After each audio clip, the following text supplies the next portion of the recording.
Hello everyone, welcome to the class number 6 of the chapter Programming Using IDE। तो last class में हमने discuss किया था कि ये UPS कॉन्सेप्ट है क्या। UPS का फुल फॉर्म है ऑब्जेक्ट ओरिएंटेड प्रोग्रामिंग। ये एक मॉडल या फिर एक पैराडिज्म है जिसको कि हम यूज करते हैं जावा प्रोग्रामिंग लैंग्वेज में, जो कि ऑब्जेक्ट बेस्ड होता है। ऑब्जेक्ट बेस्ड होता है मतलब रियल वर्ल्ड कॉन्सेप्ट को बेस करके ये प्रोग्रामिंग मॉडल डिजाइन किया गया है, जिसको कि हम यूज करते हैं जावा प्रोग्रामिंग लैंग्वेज में, ताकि यूजर या फिर प्रोग्रामर्स को प्रोग्राम करते वक्त आसान हो और आसान तरीके से प्रोग्रामर क्या कर सके, प्रोग्रामिंग कर सके। ओके, तो उप्स कॉन्सेप्ट का या फिर उप्स जो ऑब्जेक्ट ओरिएंटेड प्रोग्रामिंग है उसका मेन इंटेंशन या फिर मेन एम क्या है कि रियल वर्ल्ड कॉन्सेप्ट को कैसे ज्यादा से ज्यादा यूज कर सके, फर्स्ट एम।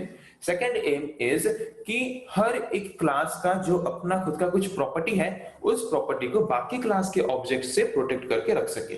ओके, जैसे कि पर्सन वाले क्लास है, तो पर्सन वाले क्लास में बहुत सारे पर्सन आते हैं, और उसके बाद एनिमल वाला क्लास है, उसमें बहुत सारे एनिमल्स आते हैं। तो एनिमल्स की प्रॉपर्टी को पर्सन का कोई भी पर्सन यूज कर सकता है क्या?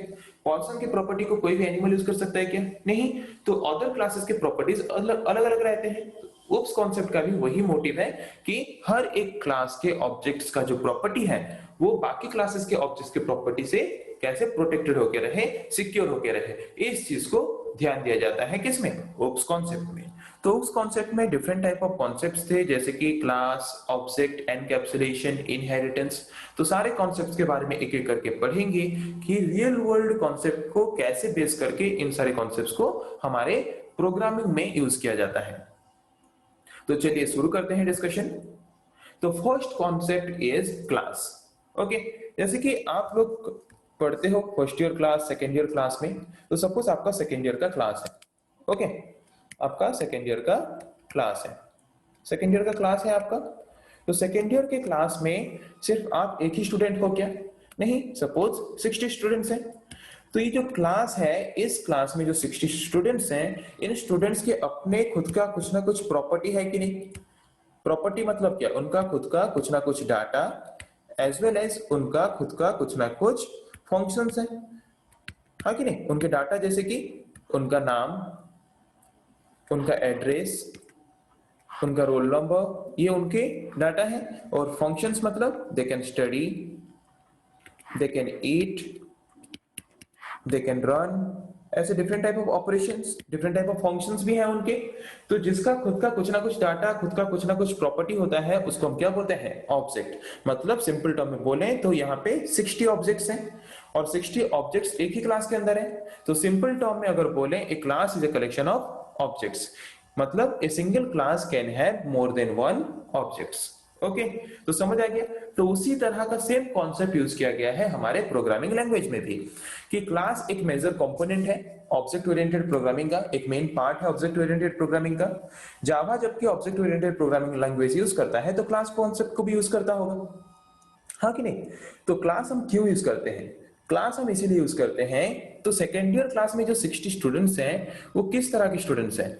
जिनका कुछ ना कुछ प्रॉपर्टी सिमिलर हो, मतलब जिनका डाटा, फंक्शंस कुछ हद तक सिमिलर होता होगा, उन्हीं सारे स्टूडेंट्स को, उन्हीं सारे ऑब्जेक्ट्स को एक ही क्लास में रखा गया है। मतलब कि जो 60 बच्चे हैं, वो 60 एक ही तरह के सब्जेक्ट पढ़ना चाहते हैं, एक ही ईयर के हैं, एक ही ईयर में पास आउट होना चाहते हैं। तो ऐसे कुछ डिटेल्स हैं, ऐसे कुछ डाटा, ऐसे कुछ मेथड्स हैं, ऐसे कुछ फंक्शंस हैं जो कि उन 60 बच्चों में सिमिलर होगा। तब जाके उन 60 बच्चों को क्या किया गया है? एक ही क्लास में रखा गया है, ताकि वो एक ही चीजों को, एक ही तरह के डाटा, एक ही तरह के फंक्शन को एक ही बार में परफॉर्म कर सकें। ओके, तो सिंपल टर्म में अगर बोलें कि a class is used to encapsulate the data and methods together in a single unit. मतलब यहाँ पे जो 60 बच्चे हैं, इन 60 बच्चों में जो कॉमन फील्ड्स हैं, मतलब जो कॉमन डाटा है, मतलब सबका नाम, age, date of birth, class सबका सेम होगा। तो सारे जितने भी सेम डाटा हैं और सारे जितने भी सेम फंक्शंस हैं, उनको एक ही जगह पे एनकैप्सुलेट, मतलब एक ही जगह पे हाइड करके रखने के लिए हम यूज करते हैं जिस कॉन्सेप्ट को, उस कॉन्सेप्ट को हम बोलते हैं क्लास। जैसे कि सेकेंड ईयर क्लास में क्या पढ़ाया जा रहा है, वो फर्स्ट ईयर क्लास के बच्चे जानेंगे क्या?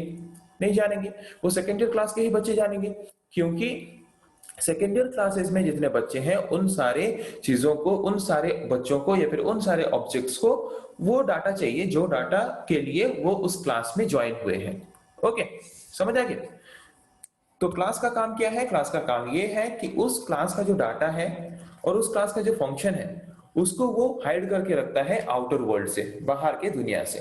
ओके, जैसे कि सपोज आप जो कॉलेज में पढ़ रहे हो उस कॉलेज में सपोज फर्स्ट ईयर है, सेकेंड ईयर है। तो फर्स्ट ईयर एक क्लास है और सेकेंड ईयर एक और क्लास है।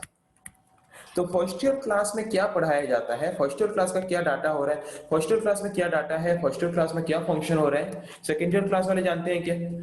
सेकेंड ईयर क्लास में क्या डाटा है, सेकेंड ईयर क्लास में क्या फंक्शन हो रहा है, वो फर्स्ट ईयर वाले जानते हैं क्या? नहीं।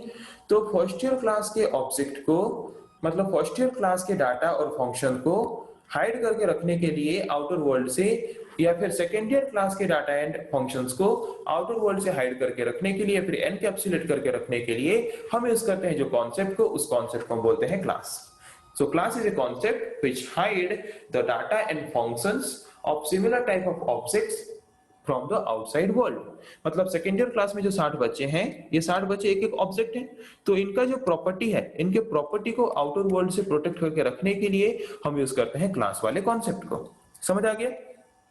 तो एक class can have more than one object. जैसे कि मैंने बोला कि एक सेकेंड ईयर क्लास है सपोज, तो वहां पे 60 बच्चे हैं, तो सेकेंड ईयर क्लास का 60 ऑब्जेक्ट हो गए, मतलब a single class can have more than one object. वैसे ही फ्रूट्स, फ्रूट्स एक क्लास है, फ्रूट्स एक क्लास है, तो बहुत ही वेराइटीज की फ्रूट्स हैं, जैसे कि मैंगो, एप्पल, बनानास, और भी बहुत सारे फ्रूट्स हैं। तो ये सारे फ्रूट्स के एक एक ऑब्जेक्ट हैं। ओके, मतलब इनमें कुछ, एक क्लास के अंदर जो ऑब्जेक्ट्स होते हैं वो सारे ऑब्जेक्ट्स एक जगह पे कैसे स्टोर होते हैं कि जिन सारे ऑब्जेक्ट्स के कुछ ना कुछ प्रॉपर्टीज ऐसे होंगे जो कि एक दूसरे में कॉमन होंगे, तो उनको गैदर करके किया जाता है एक क्लास। ओके, तो जैसे कि फ्रूट्स, फ्रूट्स हम क्यों यूज करते हैं? खाने के लिए यूज करते हैं, ये उसका एक कॉमन प्रॉपर्टी है। ओके, तो वैसे ही बहुत सारे कॉमन प्रॉपर्टीज होते हैं जिनको लेके हम क्या करते हैं, गैदर करते हैं, कलेक्ट करते हैं उन ऑब्जेक्ट्स को, और उनको एक क्लास के अंदर क्या करते हैं, उसको एक क्लास के अंदर क्लासिफाई करते हैं। ओके, तो जैसे कि यहाँ पे फ्रूट्स एक क्लास है, तो उसके डिफरेंट टाइप ऑफ ऑब्जेक्ट्स हो सकते हैं, मैंगो, एप्पल, बनानास। ओके, तो ये एक एग्जांपल में फ्रूट्स क्या है, हमारा क्लास है, और ये सारे एक एक ऑब्जेक्ट है। तो वैसे ही इसी तरह के सेम कॉन्सेप्ट को हम यूज कर सकते हैं हमारे प्रोग्रामिंग लैंग्वेज में, हमारे प्रोग्रामिंग को बेटर बनाने के लिए, फिर ज्यादा अट्रैक्टिव और ज्यादा इजियर बनाने के लिए। Okay, next concept is object. तो हमने ये पढ़ा कि एक class can have more than one object, एक क्लास के अंदर मोर देन वन ऑब्जेक्ट हो सकते हैं। ओके, तो ऑब्जेक्ट भी एक मेजर कंपोनेंट है ऑब्जेक्ट ओरिएंटेड प्रोग्रामिंग का। तो यहाँ पे ऑब्जेक्ट क्या है? ये एक रियल वर्ल्ड एंटिटी है। रियल वर्ल्ड एंटिटी मतलब जिसका कुछ ना कुछ प्रॉपर्टी होता है। मतलब जैसे कि सपोज राम। ओके, राम का एड्रेस है, राम का मोबाइल नंबर है, राम का बायोडाटा है, तो ये है उसका डाटा। और राम क्या क्या कर सकता है? Ram can eat, Ram can work, Ram can study, ये है राम का कुछ फंक्शंस। मतलब जिसका खुद का कुछ डाटा एंड फंक्शंस होते हैं, मतलब जिसका खुद का कुछ ना कुछ प्रॉपर्टी होता है, उस रियल वर्ल्ड एंटिटी को हम बोलते हैं ऑब्जेक्ट। जैसे कि राम हो गया एक ऑब्जेक्ट। ओके, और वैसे ही रियल वर्ल्ड कॉन्सेप्ट को बेस करके हम बनाते हैं हमारे प्रोग्रामिंग को, जिस कॉन्सेप्ट को बेस करके उस कॉन्सेप्ट को बोलते हैं उप्स कॉन्सेप्ट। तो उप्स कॉन्सेप्ट मेनली फोकस करता है ऑब्जेक्ट के ऊपर। विदाउट ऑब्जेक्ट हम कोई भी प्रोग्रामिंग लैंग्वेज में प्रोग्राम नहीं कर सकते, जो प्रोग्रामिंग लैंग्वेज उप्स कॉन्सेप्ट को बेस करके डिजाइन किया गया है। ओके, तो an object is an instance of A class. A class can have more than one object. तो एक क्लास का ऑब्जेक्ट क्या है? एक इंस्टेंस है, मतलब एक पार्ट है। Okay, it is a part of a class. Object is a part of a class or an instance of a class which has the capability to hold the actual data in memory location. जैसे कि suppose second year class है, तो second year इस class का काम क्या है कि इसके अंदर जितने भी ऑब्जेक्ट्स हैं, उन सारे ऑब्जेक्ट्स के जितने डाटा और फंक्शंस हैं, उनको वो क्या करेगा, बाइंड करके रखेगा, या फिर प्रोटेक्ट करके रखेगा, या फिर हाइड करके रखेगा आउटर वर्ल्ड से। बस इतना ही काम है क्लास का। ओके, पर उस क्लास के बहुत सारे ऑब्जेक्ट्स हो सकते हैं, तो हर एक ऑब्जेक्ट का अपना खुद का कुछ ना कुछ प्रॉपर्टी होता है। जैसे कि सपोज एक क्लास है, एक क्लास के अंदर राम है, गोपाल है, हरि है। ओके, तो सबका अपना खुद का प्रॉपर्टी है, तो सारे प्रॉपर्टीज अपने अपने प्रॉपर्टीज वो लोग अपने अपने पास स्टोर करके रखे होंगे अपने मेमोरी में। ओके, अपने पास स्टोर करके रखे होंगे, या फिर क्लास में स्टोर होके रहता है। क्लास में कुछ भी स्टोर होके नहीं रहता। क्लास बस क्लास का काम है कि जितने भी सिमिलर टाइप ऑफ ऑब्जेक्ट्स हैं, जितने भी ऑब्जेक्ट्स के प्रॉपर्टी सिमिलर टाइप्स हैं, उनको गैदर करके वो क्या करता है, एक क्लास में रिप्रेजेंट करता है। और उसके अंदर जितने भी ऑब्जेक्ट्स हैं, हर एक ऑब्जेक्ट्स का अपना खुद का कुछ प्रॉपर्टी होता है, और जिस प्रॉपर्टी को कि वो ऑब्जेक्ट खुद ही मेमोरी में स्टोर करके रखता है एक पर्टिकुलर मेमोरी लोकेशन में। मतलब जब भी हम कोई भी प्रोग्रामिंग लैंग्वेज में प्रोग्राम करेंगे तो विदाउट क्लास हम प्रोग्राम शुरू नहीं कर सकते। तो जब क्लास करेंगे, क्लास यूज करके जब हम प्रोग्रामिंग शुरू करेंगे तो वो कुछ भी मेमोरी स्पेस रिजर्व नहीं करेगा, क्योंकि क्लास में कुछ ऐसा है ही नहीं जिसको हम मेमोरी लोकेशन रिजर्व करके वहां पे स्टोर करें। तो क्लास के अंदर जो ऑब्जेक्ट्स होते हैं उनका प्रॉपर्टी होता है। तो ऑब्जेक्ट्स जब हम क्रिएट करेंगे तो वो ऑब्जेक्ट्स क्या करेंगे, मेमोरी लोकेशन रिजर्व करेंगे, उन मेमोरी लोकेशन में अपने प्रॉपर्टीज मतलब अपने डाटा एंड फंक्शंस को स्टोर करके रखने के लिए। समझ आ गया? उसके बाद आते हैं और एक तरह के कॉन्सेप्ट के बारे में जिसका नाम है पॉलीमॉर्फिज्म। पॉलीमॉर्फिज्म मतलब क्या? बहुरूपी, मतलब जिसका बहुत सारे रूप होते हैं, या फिर हु हैव मल्टीपल फॉर्म्स, जिसके बहुत सारे फॉर्म्स होते हैं। जैसे कि सपोज कोई एक इंसान है, सपोज राम। राम एक फादर है, राम एक सन है, it is an employ, Ram एक एम्प्लॉय भी है, और राम एक हस्बैंड भी है। Okay, a single person can have multiple number of forms. Okay, इसको बोलते हैं पॉलीमॉर्फिज्म।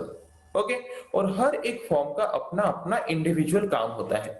तो वैसे ही सपोज आप एक प्रोग्राम लिख रहे हो, प्रोग्राम के अंदर सपोज आपने लिया है एक फंक्शन का नाम void display। एक क्लास के अंदर ये नाम लिया है, और एक क्लास के अंदर आपने फिर से लिया void display। तो दोनों का नाम तो सेम है पर दोनों का फॉर्म अलग है। ओके, मतलब इस डिस्प्ले फंक्शन का काम अलग, इस डिस्प्ले फंक्शन का काम अलग। तो इस चीज को डिफरेंशिएट इजीली कर पाता है Java programming language polymorphism concept को बेस करके। तो polymorphism refers to the ability of OOPS programming language to differentiate between entities with the same name efficiently। अगर दो सेम नाम के फंक्शंस हैं या फिर एंटिटीज हैं तो उनको आसानी से डिफरेंशिएट कर सके, मतलब वो आसानी से रिकॉग्नाइज कर सके कि ये कौन से क्लास का फंक्शन है, ये कौन से क्लास का फंक्शन है। ओके, जैसे कि डॉग कैन वॉक, कुत्ता भी चल सकता है। उसके बाद राम कैन वर्क, राम भी चल सकता है, हाँ कि नहीं? पर इन दोनों के चलने में डिफरेंस है, क्योंकि ये एक एनिमल वाले क्लास के पार्ट है और ये एक पर्सन वाले क्लास का पार्ट है। ओके, तो जैसे कि हम यहाँ पे डिफर कर पा रहे हैं दोनों में, दोनों चल सकते हैं पर दोनों के बीच डिफरेंस है, क्योंकि वो एनिमल क्लास का पार्ट है, ये पर्सन वाले क्लास का पार्ट है। वैसे ही पॉलीमॉर्फिज्म कॉन्सेप्ट क्या करता है कि प्रोग्रामिंग लैंग्वेज में अगर हम दो अलग अलग क्लास लिए हैं और दो अलग अलग क्लास में अगर हम सेम नाम का फंक्शन यूज कर रहे हैं तो दोनों फंक्शंस को इजीली डिफरेंशिएट करके यूनिकली आइडेंटिफाई करने की फैसिलिटी प्रोवाइड करता है जो कॉन्सेप्ट, उस कॉन्सेप्ट को हम बोलते हैं polymorphism. Next concept is inheritance. Inheritance concept हमारे रियल वर्ल्ड में कैसे काम करता है? जैसे कि suppose you are a son of your और you are a daughter of your father and mother. Okay, तो आप अपने पापा एंड मम्मी के सन या फिर डॉटर हो, मतलब आप अपने मम्मी पापा का प्रॉपर्टी यूज करते हो। कहीं पे भी अगर आपको कोई पूछता है आप कौन हो, आप किसके बच्चे हो, name of the father is, जैसे कि आपका कोई भी सर्टिफिकेट देख लो, आपका पापा और मम्मी का नाम वहां पे यूज किया जाता है। तो वैसे ही इनहेरिटेंस कॉन्सेप्ट को हम प्रोग्रामिंग में भी यूज करते हैं उप्स कॉन्सेप्ट को बेस करके। तो इसका कॉन्सेप्ट क्या है कि सपोज एक क्लास है, उस क्लास के प्रॉपर्टी को अगर हम और एक क्लास में यूज करना चाहते हैं तो यूज कर सकते हैं। तो जिस क्लास के प्रॉपर्टी को हम यूज करेंगे उस क्लास को हम बोलेंगे पेरेंट। जैसे कि आप अपने पेरेंट्स के प्रॉपर्टी को यूज करते हो, तो वैसे ही प्रोग्रामिंग में आप अगर जिस क्लास का प्रॉपर्टी यूज करोगे उस क्लास को हम बोलेंगे पेरेंट क्लास, और जो उस क्लास के प्रॉपर्टी को यूज करेगा उसको हम बोलेंगे चाइल्ड क्लास। ओके, जैसे कि आप हो चाइल्ड, आप यूज करते हो अपने मम्मी पापा का प्रॉपर्टी, तो आपके मम्मी पापा का प्रॉपर्टी आप यूज करते हो तो आप हो गए चाइल्ड, और आपके मम्मी पापा हो गए आपके पेरेंट। तो वैसे ही अगर आप जावा प्रोग्रामिंग लैंग्वेज में दो क्लास यूज करते हो और एक क्लास का प्रॉपर्टी अगर और एक क्लास यूज कर रहा है, तो जो प्रॉपर्टी को यूज करेगा वो है चाइल्ड, और जिसका प्रॉपर्टी यूज किया जाएगा वो हो गया पेरेंट। ओके, तो it is a mechanism in Java by which one class is allowed to inherit the properties of another class। यहाँ पे क्या किया जाता है कि एक क्लास को अलाउ किया जाता है और एक क्लास के प्रॉपर्टी को इनहेरिट करने के लिए या फिर और एक क्लास के प्रॉपर्टी को यूज करके प्रोग्रामिंग में क्या करने के लिए, प्रोग्रामिंग में इनहेरिटेंस वाले फैसिलिटी को यूज करने के लिए। मतलब जैसे कि सपोज आपके पेरेंट के नाम आप यूज करते हो, आपके पेरेंट के इनकम सर्टिफिकेट आप यूज करते हो, वैसे ही क्लास में सपोज एक क्लास है, उस क्लास का प्रॉपर्टी आपको दूसरे क्लास में भी चाहिए, तो वहां पे आप क्या करोगे, उस दूसरे मतलब जिस क्लास का प्रॉपर्टी आपको चाहिए उस क्लास का नाम यूज करके आप क्या कर सकते हो, इनहेरिटेंस कॉन्सेप्ट के माध्यम से उस क्लास के प्रॉपर्टी को आप अपने क्लास में यूज कर सकते हो, जिसकी वजह से उस क्लास का जो प्रॉपर्टी था उस प्रॉपर्टी को आपको फिर से दोबारा डिफाइन करना नहीं पड़ा। उस क्लास को इनहेरिट करके आपने क्या किया, उस क्लास के प्रॉपर्टी को आपने इजीली यूज कर लिया। तो इस कॉन्सेप्ट को भी प्रोवाइड करता है कौन, OOPs concept. Okay, next concept is encapsulation. Encapsulation का मतलब क्या है, हाइडिंग। मतलब एक क्लास है, एक क्लास के प्रॉपर्टी को हाइड करके रखने वाले जो कॉन्सेप्ट है उस कॉन्सेप्ट को बोलते हैं एनकैप्सुलेशन। ओके, तो एक क्लास का क्या होता है, एक क्लास का अपना प्रॉपर्टी होता है, जैसे कि एक क्लास का अपना डाटा और अपना फंक्शन होता है। तो हर एक क्लास के डाटा एंड फंक्शन को बाइंड करके और रैपिंग करके, रैपिंग मतलब क्या, जैसे आप गिफ्ट रैपिंग करते हो, गिफ्ट कवर करते हो, उसके अंदर क्या गिफ्ट है ताकि उसको पता ना चल सके जिसको आप गिफ्ट दे रहे हो, वैसे ही एक क्लास क्या करता है, अपने अंदर डाटा और फंक्शंस को एनकैप्सुलेट करके रख लेता है ताकि आउटर वर्ल्ड का कोई भी उसको ना जान सके। ओके, सिर्फ उसको यूज कौन कर सके, उस पर्टिकुलर क्लास के ऑब्जेक्ट्स जितने हैं सिर्फ वही लोग यूज कर सकते हैं उस क्लास के प्रॉपर्टीज को। ओके, इसीलिए हम यूज करते हैं जिस कॉन्सेप्ट को, उस कॉन्सेप्ट को बोलते हैं encapsulation. Okay, the process of wrapping of data and its associated function into a single entity is known as data encapsulation, single entity। तो जैसे कि क्लास जो है, एनिमल वाला क्लास एक ग्रुप है, एक कॉन्सेप्ट मतलब एक एंटिटी है, पर्सन वाला जो है ये एक एंटिटी है, ओके, फ्रूट्स ये एक एंटिटी है। तो हर एक एंटिटी का अपना खुद का ना कुछ प्रॉपर्टी होता है, तो हर एक एंटिटी के प्रॉपर्टीज को रैपिंग करके या फिर बाइंड करके प्रोटेक्ट करके रखने के लिए हम जो कॉन्सेप्ट यूज करते हैं उस कॉन्सेप्ट को बोलते हैं एनकैप्सुलेशन। तो क्लास एक तरह का एंटिटी है जो क्या करता है, डाटा और उसके एसोसिएटेड फंक्शन को बाइंड करके रखता है होमोजेनियस ऑब्जेक्ट्स का, सिमिलर टाइप ऑफ ऑब्जेक्ट का। ओके, जैसे कि सेकेंड ईयर क्लास में या फिर फर्स्ट ईयर क्लास में जितने भी बच्चे हैं सबके प्रॉपर्टी सेम है। तो वहां पे सेकेंड ईयर क्लास में जो 60 बच्चे हैं, उन 60 बच्चे या फिर 60 ऑब्जेक्ट्स के अलावा और कोई उस क्लास के प्रॉपर्टी को यूज नहीं कर सकता। ओके, किस कॉन्सेप्ट को बेस करके हम यहाँ पे प्रोटेक्ट करके रखते हैं हमारे प्रॉपर्टीज को, हमारे क्लास के, एनकैप्सुलेशन। ओके, तो सिंगल एंटिटी, जबकि क्लास भी मतलब डाटा को एनकैप्सुलेट या फिर डाटा को बाइंड करके रखने में काम आता है, तो हम क्लास को एक सिंगल एंटिटी बोल के बोल सकते हैं। Okay, next concept is abstraction. Abstraction मतलब क्या, एब्स्ट्रैक्शन मतलब क्या, hiding of the background details. मतलब जैसे कि आप कोई एप्लीकेशन या फिर कोई सॉफ्टवेयर यूज कर रहे हो, ओके, आप कोई एप्लीकेशन या फिर सॉफ्टवेयर अपने मोबाइल में जो यूज कर रहे हो, तो आप सिर्फ उस एप्लीकेशन को यूज कर रहे हो, पर उस एप्लीकेशन को कैसे बनाया गया है, उस एप्लीकेशन के पीछे कैसे प्रोसेसिंग हो रहा है, उस चीजों को आपको जानने की जरूरत है क्या, नहीं। तो उस चीजों को अगर आपको जानने की जरूरत नहीं है तो वो सब चीज आपको दिखाने के लिए जरूरत है क्या, नहीं। तो एब्स्ट्रैक्शन कॉन्सेप्ट यही करता है कि जो पार्ट यूजर को जरूरी है बस उतना डिस्प्ले करता है और बाकी जितने पार्ट जरूरी नहीं है उसको वो बैकग्राउंड में हाइड करके रख लेता है। उसी कॉन्सेप्ट को हम बोलते हैं abstraction. The process of representing necessary portion of a class by hiding the background details is called as data abstraction। जितना चाहिए यूजर को बस उतना प्रोवाइड करे और बाकी सारा हाइड करके रख ले बैकग्राउंड में, उसको हम बोलते हैं, उस कॉन्सेप्ट को डाटा एब्स्ट्रैक्शन, जो कि उप्स कॉन्सेप्ट हमें प्रोवाइड करता है। उसके बाद next concept is method. Method मतलब क्या, जैसे कि a class can have data as well as function. तो एक क्लास में जो भी डाटा है उस डाटा को लेके ऑपरेशन हम परफॉर्म कैसे कर सकते हैं, बाय यूजिंग इट्स फंक्शन, और उसी फंक्शन को ही हम बोलते हैं क्या, method. Okay, the functions declared inside the class are known as methods. Okay, जो भी फंक्शंस हम डिक्लेयर किए होते हैं क्लास के अंदर उन्हीं फंक्शंस को ही हम बोलते हैं मेथड। ओके, इस मेथड्स को हम क्यों यूज करते हैं? इस मेथड्स को यूज करते हैं हम इसीलिए ताकि उस क्लास के अंदर जो डाटा है ऑब्जेक्ट का, उस डाटा को यूज करके ऑपरेशंस परफॉर्म करने के लिए हम यूज करते हैं इन मेथड्स को या फिर इन फंक्शंस को। Without this functions we can not perform any operations by taking this data. Okay, next concept is message passing. जैसे कि राम एक ऑब्जेक्ट है, गोपाल एक ऑब्जेक्ट है, तो यहाँ पे मैसेज पासिंग कॉन्सेप्ट मतलब क्या है? If Ram wants to pass a message to Gopal then this method is called message passing. अगर राम एक ऑब्जेक्ट है, गोपाल एक ऑब्जेक्ट है, अगर राम गोपाल के पास कुछ मैसेज पास करना चाहता है तो उस कॉन्सेप्ट को हम बोलेंगे क्या?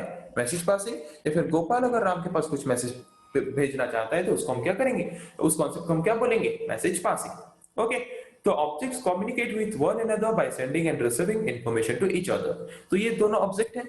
तो वैसे प्रोग्राम में हम जो एक पर्टिकुलर क्लास बनाए हैं, उस पर्टिकुलर क्लास के जो अलग अलग ऑब्जेक्ट्स हैं, उन ऑब्जेक्ट्स के बीच अगर हम कुछ मैसेज या फिर इंफॉर्मेशन पास करना चाहते हैं तो वहां पे हम यूज करते हैं मैसेज पासिंग कॉन्सेप्ट को। Okay, A message for an object मतलब अगर हम कोई मैसेज ऑब्जेक्ट के पास, मतलब जैसे कि मैं गोपाल के पास कुछ मैसेज अगर भेज रहा हूं, इसका मतलब क्या? मैं चाहता हूं कि वो कुछ एग्जीक्यूशन करे या फिर कुछ ऑपरेशन परफॉर्म करे, तब जाके मैं उसको मैसेज दे रहा हूं। जैसे कि सपोज आपको कोई अगर कुछ मैसेज देता है या फिर कुछ बोलता है, क्यों बोलता है? ताकि वो चाहता है कि वो जो बोल रहा है वो ऑपरेशन या फिर वो फंक्शन आप परफॉर्म करो। ओके, इसीलिए वो आपको मैसेज देता है। Okay, A message for an object is a request for execution of A procedure. मतलब कोई एक प्रोसीजर है, कोई एक काम है, उस काम को एग्जीक्यूट करने के लिए फिर उस काम को करने के लिए रिक्वेस्ट भेजता है उस मैसेज के माध्यम से एक ऑब्जेक्ट को। ओके, तो कैसे भेज सकते हो कि आप किस तरह के फंक्शन या फिर किस तरह के ऑपरेशन परफॉर्म कराना चाहते हो। ओके, सपोज आप चाहते हो कि गोपाल बैठा है, राम है, तो राम गोपाल को मैसेज पास कर रहा है ईट दिस, मतलब जो खाना रखा गया उसको खाओ। तो ये मैसेज इसको गोपाल को क्यों दे रहा है? ताकि गोपाल ईट वाला फंक्शन परफॉर्म कर सके। ओके, तो ईट वाला फंक्शन को कॉल करने के लिए, ईट वाले फंक्शन को कॉल करके गोपाल के द्वारा इस फंक्शन को परफॉर्म कराने के लिए मेनली एक राम वाला ऑब्जेक्ट क्या किया? मैसेज पास किया गोपाल के पास। ओके, तो वैसे ही मैसेज एक ऑब्जेक्ट को हम भेजते हैं, मतलब क्या कि हम चाहते हैं कि वो एक ऑपरेशन परफॉर्म करे, एग्जीक्यूशन करे। तो जिस तरह का ऑपरेशन परफॉर्म करना चाहता है उसी तरह के फंक्शन को यूज करके हम क्या करते हैं? उस ऑब्जेक्ट के पास मैसेज भेजते हैं ताकि वो ऑब्जेक्ट उस फंक्शन को यूज करके मैसेज को रिसीव करे, और मैसेज को रिसीव करने के बाद वो फंक्शन को परफॉर्म करे, और फंक्शन को परफॉर्म करने के बाद जो रिजल्ट हम उससे पाना चाहते हैं, मतलब हम चाहते हैं कि वो सारा खाना खा ले, तो जिस तरह का रिजल्ट हम उससे पाना चाहते हैं उसी तरह के डिजायर्ड रिजल्ट वो हमें प्रोवाइड करे। ओके, तो message passing involves specifying the name of the object. Message passing method में हम कैसे मैसेज पास करते हैं, किसके पास हम मैसेज पास करना चाहते हैं, उसका नाम, मतलब जैसे कि मैं गोपाल के पास मैसेज पास करना चाह रहा हूं, गोपाल का नाम, ये एक ऑब्जेक्ट है।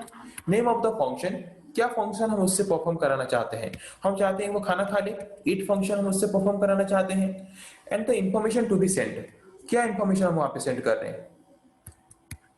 टेक टेक एप्पल, हम चाहते हैं कि जो एप्पल है वो एप्पल को खा ले, तो हम यहाँ पे एप्पल खाने के लिए वहां पे उसको इंफॉर्मेशन दिए ताकि वो इट फंक्शन परफॉर्म करके क्या कर सके, वो ऑब्जेक्ट अपना जो भी ऑपरेशन हम उससे परफॉर्म कराना चाहते हैं वो ऑपरेशन वो परफॉर्म कर सके।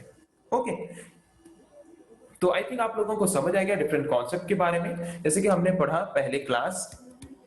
ओके, उसके बाद हमने पढ़ा ऑब्जेक्ट, उसके बाद हमने पढ़ा डाटा एनकैप्सुलेशन, इनहेरिटेंस, उसके बाद पॉलीमॉर्फिज्म, मैसेज पासिंग मेथड, ऐसे डिफरेंट टाइप ऑफ कॉन्सेप्ट्स के बारे में हमने पढ़ा जो कि रियल वर्ल्ड कॉन्सेप्ट को बेस करके यूज किया गया है। मतलब पूरा रियल वर्ल्ड कॉन्सेप्ट में जैसे ये सारी चीज काम करते हैं, पूरा वैसे ही ये सारी चीजों को प्रोग्रामिंग में भी यूज किया गया है, ऑब्जेक्ट ओरिएंटेड प्रोग्रामिंग को बेस करके, ताकि प्रोग्रामर को बहुत ही आसान हो प्रोग्राम करते वक्त और बहुत ही आसान तरीके से प्रोग्रामर सीख सके इस प्रोग्राम को। इसीलिए उप्स कॉन्सेप्ट को बेस करके जावा प्रोग्रामिंग लैंग्वेज को डिजाइन किया गया है। ओके, तो आई थिंक आप लोगों को उप्स कॉन्सेप्ट समझ आ गया है। फिर नेक्स्ट क्लास में हम पढ़ेंगे ऐसे और कुछ टॉपिक्स के बारे में। आज के लिए इतना ही, थैंक यू।